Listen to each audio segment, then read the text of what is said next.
Hello प्यारे बच्चों, सलाम नमस्ते खुशामदीद। कैसे हैं आप सब लोग? सब बढ़िया छे। चलिए बच्चों, हमारा पहला चैप्टर चल रहा है फिजिक्स का, वैद्युत क्षेत्र एवं वैद्युत आवेश। तो इसके हमने कुछ हेडिंग्स पढ़ा दिए थे, जैसे आपको परमाणुता क्वांटिक अवस्था पढ़ा दिया, किसी आवेशीय वस्तु पर जो आवेश होता है मूल आवेश का।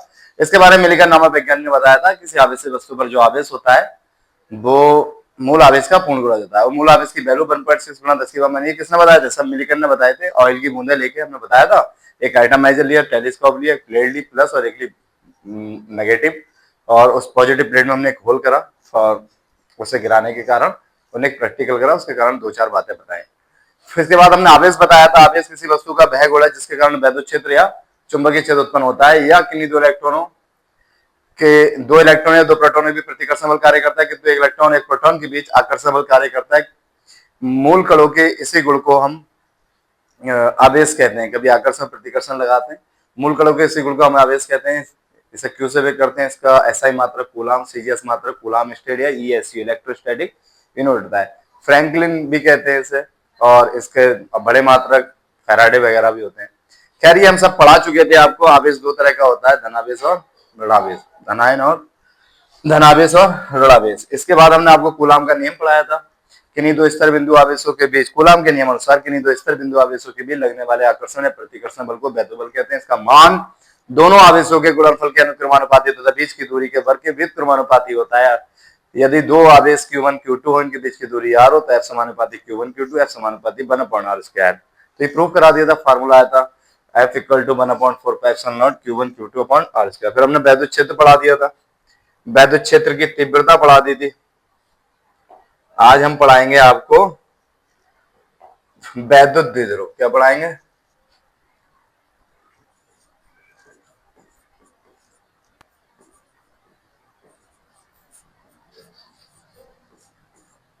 इंग्लिश में से कहते हैं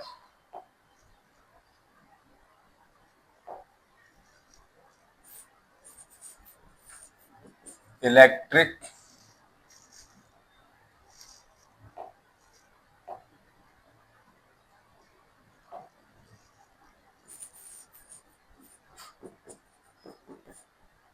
डाइपोल।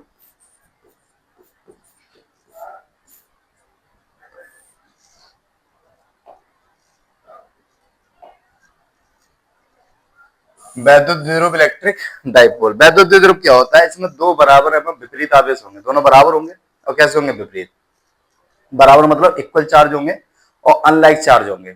इक्वल का मतलब Q है तो Q होगा, और अनलाइक मतलब एक प्लस और एक माइनस, यानी कि अपोजिट चार्ज होंगे। दो बराबर एवं विपरीत आवेश और एक दूसरे के इतने समीप, इतने निकट रखे जाए, इतनी दूरी पर रखे जाए कि वे दूसरे पर अपना प्रभाव दिखा सके, बहुत ज्यादा दूर ना हो, तो ऐसे निकाय को हम वैद्युत द्विध्रुव कहते हैं। क्या कहते हैं? वैद्युत द्विध्रुव। तो दो बराबर मान लो ये माइनस क्यू और ये प्लस क्यू, तो दो बराबर से नाम दे दो ए बी। दो बराबर एवं विपरीत आवेश एक दूसरे के इतने समीप रखे जाएं, समीप हम ये बीच की दूरी ले ले रहे हैं 12। कुछ किताबों में डी लिखी होती है, कुछ टीचर डी लिखते हैं, कुछ 12 लिखते हैं। आपको इतनी टेंशन लेने की जरूरत नहीं। मैं क्या लिख देता हूँ? 12, क्योंकि आगे जाके 12 यूज काफी होगा। आइए, तो दो आवेश हैं, क्यू क्यू बराबर है, एक प्लस है और एक माइनस है, तो इससे मतलब पता लगता है विपरीत है। एक दूसरे से कहाँ रखे? बहुत छोटी दूरी है, इसलिए हमने डबल एल 2L ले लिया, यानी बहुत कम दूरी को डबल कर दिया। तो दो बराबर एवं विपरीत आवेश एक दूसरे के इतने समीप रखे जाए कि वे एक दूसरे पर अपना प्रभाव दिखा सके, वैद्युत द्विध्रुव कहलाता है। इसके बाद आता है वैद्युत द्विध्रुव का आघूर्ण। वैद्युत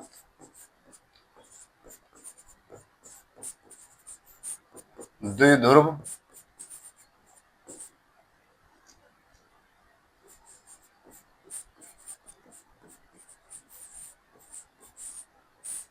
वैद्युत द्विध्रुव का आघूर्ण, मोमेंटम ऑफ इलेक्ट्रिक डाइपोल। वैद्युत द्विध्रुव समझ में आ गया? दो बराबर एवं विपरीत आवेश एक दूसरे के इतने समीप रखे जाएं कि वे दूसरे पर अपना प्रभाव दिखा सके, वैद्युत द्विध्रुव कहलाता है।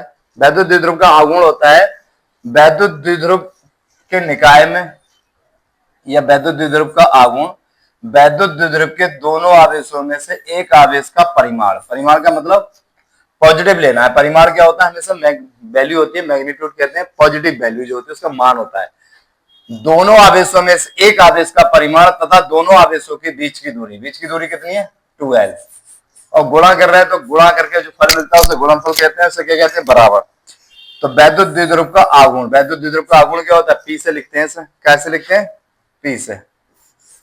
वैद्युत द्विध्रुव का आघूर्ण दोनों आवेशों में से एक आवेश का परिमाण तथा दोनों आवेशों के बीच की दूरी के गुणनफल के बराबर होता, गुणनफल के बराबर होता है, अर्थात P बराबर Q इंटू 2l। दो बराबर एवं विपरीत आवेश एक दूसरे के इतने समीप रखे जाएं, दो बराबर एवं विपरीत आवेश एक दूसरे के इतने समीप रखे जाएं कि वे एक दूसरे पे अपना प्रभाव दिखा सके, वैद्युत द्विध्रुव कहलाता है। आप जहां भी बैठे मेरे साथ बोलने की प्रैक्टिस करिए, आपको तुरंत याद होगा।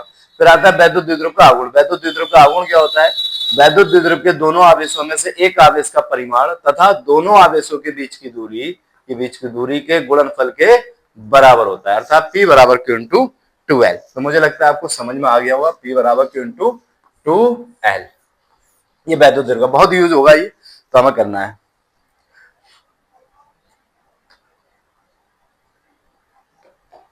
एक चीज आपको याद रखनी है, वैद्युत द्विध्रुव का आघूर्ण P बराबर Q इंटू 2l, तो याद रखना ही रखना है, Q इंटू 2l, ये तो याद रखना ही रखना मस्ट है।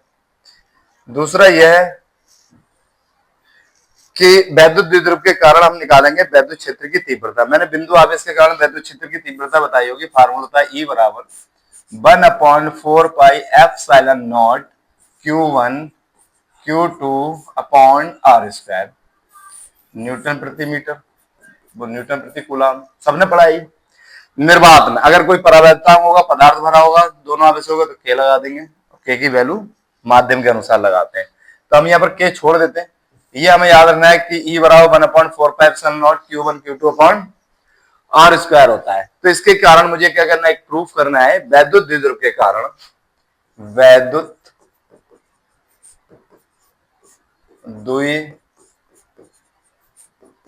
द्विध्रुव के कारण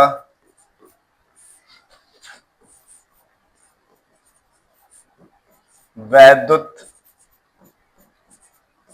क्षेत्र की तीव्रता, इसे इंग्लिश में कहते हैं intensity of electric field due to a electric dipole. English में लिख सकता हूं, लिख देता हूं, intensity of electric field due to a electric dipole, intensity of electric dipole. किसी वैद्युत द्विध्रुव के कारण वैद्युत क्षेत्र की तीव्रता निकालते हैं तो इसकी दो पोजीशन होती है, एक होती है अक्षीय स्थिति, एक्सियल पोजीशन। अक्षीय मतलब अगर मान लीजिए वैद्युत द्विध्रुव है, ये माइनस क्यों ले रहे हैं, प्लस। अब इसी की अक्ष में अगर हम लेंगे, मान लो ये बिंदु ले लिया P, तो इसी की सीधी लाइन में हम ले लिया तो ये अक्षीय हो गया। एक होता है इसका निरक्षीय, निरक्षीय होता है या तो ऊपर पॉइंट ले लो या नीचे, और दोनों आवेशों से इसकी दूरी कैसी होगी, समान। तो ये निरक्षीय कहलाएगा, ये इक्विलैटरल पोजीशन कहलाती है। निरक्षीय को अनएक्सियल कहते हैं या फिर इक्विलैटरल पोजीशन कहते हैं, अनएक्सियल पोजीशन या इक्विलैटरल पोजीशन, इसे बोलते हैं एक्सियल पोजीशन। एक तीव्रता आएगी जब कहीं निरक्षीय भी ना हो, अक्षीय भी ना हो, कहीं बीच में कहीं पर भी हो सकता है, तो वो आएगा कहीं और बिंदु हो। तो हम इसे प्रूफ करने वाले हैं कि वैद्युत द्विध्रुव के कारण वैद्युत क्षेत्र की वैद्युत द्विध्रुव के कारण वैद्युत क्षेत्र की तीव्रता कौन सी स्थिति में, अक्षीय स्थिति में।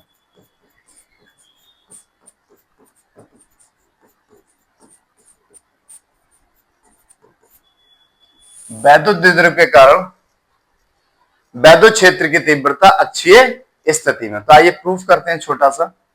एक बिंदु मान लिया हमने यहाँ पर आवेश रखा है, एक बिंदु आवेश यहाँ रखा है, ये माइनस क्यू है और ये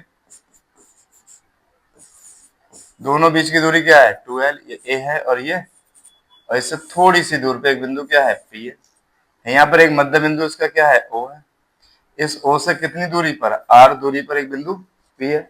ये 2l है, यहाँ से यहाँ तक की दूरी कितनी है, l, और यहाँ से यहाँ तक की दूरी कितनी है, l। अगर मैं इस बिंदु आवेश से दूरी लूं, यहाँ से तो R है, मुझे दूरी की हमेशा जरूरत पड़ती है आवेश से। जब ये आवेश लूंगा तो इससे मुझे ये दूरी चाहिए, और जब इस आवेश के कारण वैद्युत क्षेत्र की तीव्रता देखूंगा तो मुझे इससे दूरी चाहिए। लेकिन मुझे दूरी जो पता है वो ये पता है यहां से लेके यहां तक की, और ये थोड़ी सी ये पता है। अगर मैं इस दूरी में से ये दूरी माइनस कर दूं तो मुझे ये मिल जाएगी। पूरी दूरी कितनी है मेरी? आर। ये पूरी दूरी कितनी है यहां पर?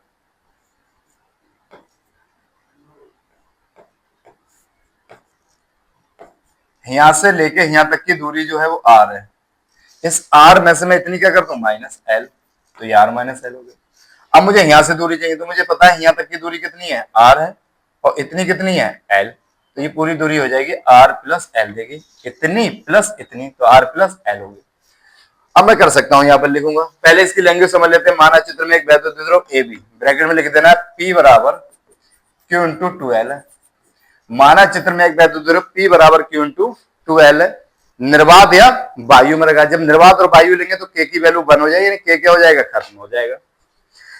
माना एक वैद्युत द्विध्रुव ए बी, ब्रैकेट में पी बराबर क्यू इंटू टू एल, निर्वात या वायु में रखा है। इसके मध्य बिंदु ओ से, ये ओ से आर दूरी पर स्थित एक बिंदु पी है जो कि अक्षीय स्थिति में है।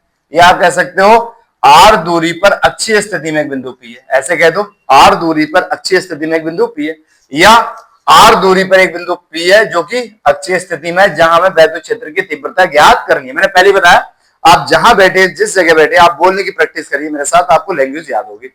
आपको याद नहीं करना पड़ेगा। मानव चित्र में एक वैद्युत द्विध्रुव ए बी, ब्रैकेट में पी बराबर क्यू इंटू टू एल, निर्वात या वायु में रखा है। इसके मध्य बिंदु ओ से आर दूरी पर स्थित एक बिंदु पी है जो कि अक्षीय स्थिति में, एक्सियल पोजीशन में। कौन सी पोजीशन में?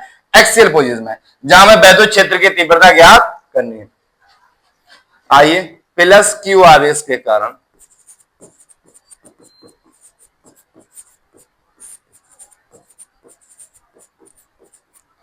वैद्युत क्षेत्र की तीव्रता E1 मान लेते हैं। इसके कारण जो वैद्युत क्षेत्र की तीव्रता है वो क्या मान ले रहे हैं? E1। इसके कारण मान ले रहे हैं E2। यहां पर तीव्रता मतलब होता है ये कितनी ताकत लगा रहा है, ये कितनी ताकत लगा रहा है, समझ लीजिए। तो E1 वाला फार्मूला हो जाएगा 1/4 पाई एप्सिलॉन नॉट क्यू। आवेश क्या है? ये प्लस क्यू। अपॉन होता है आर स्क्वायर। आर मतलब आवेश से दूरी। यहाँ आवेश से जो दूरी है वो कितनी है? R minus L. तो आर माइनस एल का स्क्वायर हो जाएगा। इसका समीकरण हमने एक मान लिया। इसी कारण माइनस क्यू आवेश के कारण वैद्युत क्षेत्र की तीव्रता क्या मान ली हमने? E2। फार्मूला जाएगा 1/4 पाई एप्सिलॉन नॉट। अब ये आवेश माइनस है और ये प्लस, लेकिन वैद्युत क्षेत्र की तीव्रता में पॉजिटिव आवेश लेते हैं, नेगेटिव चार्ज नहीं लेते हैं। तो इसका फार्मूला जाएगा क्यू लेंगे। नीचे दूरी क्या हो जाएगी? पहले दूरी यहां से आर माइनस एल थी ये वाली, अब यहां से दूरी कितनी है? पूरी आर प्लस एल। तो यहां आएगा आर प्लस एल का होल। ये हो गया समीकरण 2। अब ये भी ताकत लगा रहा है इस पे, और ये भी ताकत लगा रहा है। पास वाला ताकत ज्यादा लगाएगा, दूर वाला ताकत कम लगाएगा। अगर इसमें हम नेट वैद्युत क्षेत्र की तीव्रता देखेंगे तो इसकी ताकत ज्यादा होगी, यानी ज्यादा वाली ताकत में कम वाली ताकत क्या कर देंगे? माइनस। तो हमें इसमें मिल जाएगी नेट वैद्युत क्षेत्र की तीव्रता, क्योंकि ये भी खींच रहा है, ये भी खींच रहा है, ये ज्यादा खींचेगा। कितनी ज्यादा खींचेगा हमें पता लग जाए। मान लीजिए लगा रहा है 10 और ये लगा रहा है 5, तो 10 माइनस 5। तो इसलिए बिंदु पी पर, वही वैद्युत द्विध्रुव के कारण बिंदु पी पर नेट वैद्युत क्षेत्र की तीव्रता E मान लेते हैं। E बराबर होगा E1 माइनस E2। ज्यादा बस कम वाला क्या कर देंगे? माइनस। E1 की वैल्यू लगा दो टीप पे। 1/4 pi epsilon naught Q upon R minus L का होल स्क्वायर। यही तो है इसकी वैल्यू। अब E2 की वैल्यू लगा दो यहां से टीप पे। कितनी है? Minus 1/4 pi epsilon naught Q upon R plus L का होल स्क्वायर। अब इसमें जो कॉमन है वो कॉमन ले लो। देखो 1/4 पाई एप्सिलॉन नॉट इसमें भी है, 1/4 पाई एप्सिलॉन नॉट ये इसमें भी है, और ये कॉमन ले लीजिएगा। 1/4 पाई एप्सिलॉन नॉट क्यू इसमें भी है, क्यू इसमें भी है, क्यू कॉमन ले लिया। ब्रैकेट में बचा, जो अनकॉमन होगा ब्रैकेट में बचेगा। नीचे ये बचा है आर माइनस, ये तो चला आया, ये चला आया, ये बचा नीचे आर माइनस एल का होल स्क्वायर। अब ऐसे लिखेंगे तो अच्छा नहीं लगेगा ना, तो इसके गुणा में कुछ नहीं होता, क्या मान लेते हैं एक, यानी वन अपॉन माइनस। ऐसे यहाँ पर ये सब चला क्या बचा, ऊपर वन और नीचे क्या बचेगा आर प्लस एल का होल स्क्वायर। ये आपका बच गया। थोड़ी देर के लिए डायग्राम मैं क्या करता हूँ, रफ कर देता हूँ।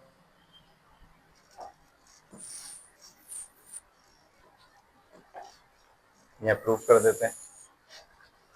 क्या है, E बराबर 1/4πε0 क्यू। अब इसका एलसीएम लेना है, क्योंकि बीच में माइनस आ गया। जब जब दो रेशनल नंबर आए, कुछ ऊपर लिखा हो कुछ नीचे, कुछ ऊपर कुछ नीचे, उनके बीच में प्लस या माइनस आ जाए तो वो हमेशा एलसीएम लेके ही सॉल्व होंगे। एलसीएम लेने के दो डायलॉग होते हैं, अगर आधार सेम तो एलसीएम सेम, यानी बेस सेम तो एलसीएम सेम, एलसीएम सेम तो ऊपर के डिजिट सेम।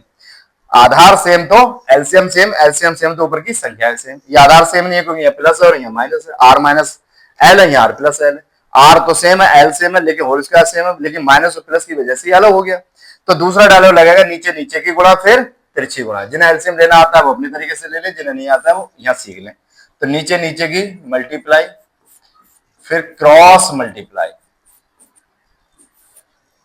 तिरछी गुणा, ऐसे बन के इससे होगी आर प्लस एल का होल स्क्वायर, माइनस है तो माइनस, इसके इससे होगी तो आर माइनस एल का होल स्क्वायर 1/4πε0 क्यू। ये देखिए ए स्क्वायर माइनस बी स्क्वायर का फार्मूला लग रहा है, एक ये लग रहा है ए स्क्वायर प्लस बी स्क्वायर, वो भी लगा लो, या ये लगा लो ए की वैल्यू और ये बी की वैल्यू, तो फार्मूला हो जाएगा ए प्लस बी, यानी एक बार ये जुड़ जाएगा और जुड़ने में साइन नहीं उल्टेगा। एक बार इसमें से ये माइनस हो जाए, फार्मूला होता है ना ए प्लस बी, अब ए माइनस बी, ये माइनस का अब ये लिखेंगे, लेकिन इस माइनस की वजह से ये तो माइनस हो जाएगा और ये माइनस माइनस हो जाएगा प्लस, क्योंकि माइनस का काम ही होता है साइन को उलट देना, साइन को उलट देना। नीचे वाला आर माइनस एल का होल स्क्वायर है और ये आर प्लस एल का होल स्क्वायर है।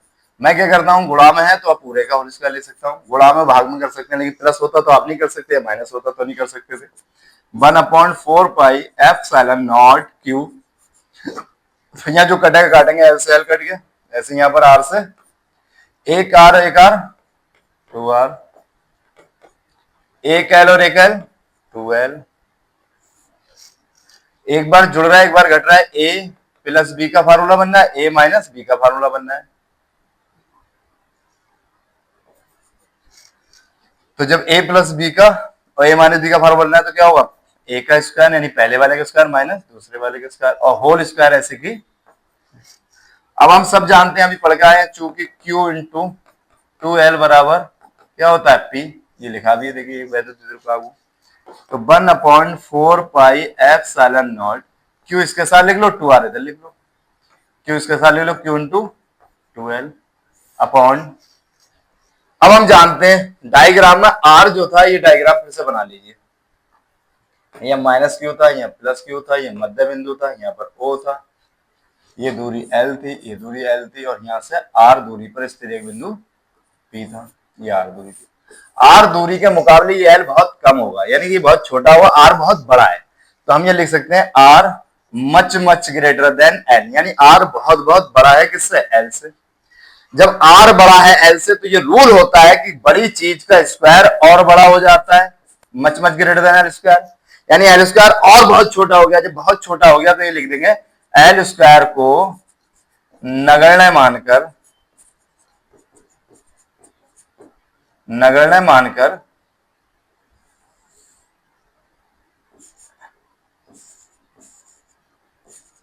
L स्क्वायर को नगण्य मानकर छोड़ने पर, इसे नेग्लेक्ट कर देंगे, छोड़ने पर।